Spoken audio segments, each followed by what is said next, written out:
నిన్న మిగిలిపోయినాయి కర్రీస్ అవన్నీ ఫ్రిడ్జ్ లో పెట్టమంటే నువ్వేం తీసుకుపోయి ఫ్రిడ్జ్ లో పెట్టినావు? మిగిలిన ఫ్రిడ్జ్ లో పెట్టినా కదా. నువ్వు తినంగా మిగిలిన రొట్టెలు చేయంగా అడుక్కు మిగిలిన పిండిని తీసి ఫ్రిడ్జ్ పెట్టమనలే నేను.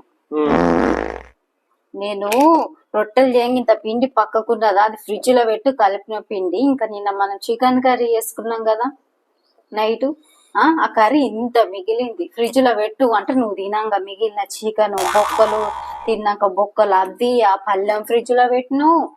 ఆ రొట్టెలు చేయంగా మిగిలిన అడుక్కున్న పిండి గంజు తీసుకొని పెట్టినావు. ఇక నువ్వేం పెట్టినావు చెప్పబోయి.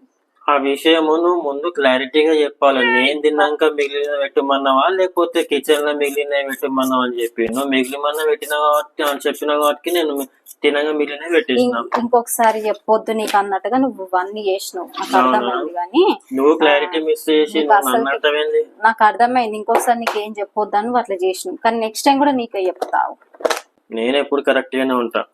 నువ్వు క్లారిటీ మిస్ అయినావు.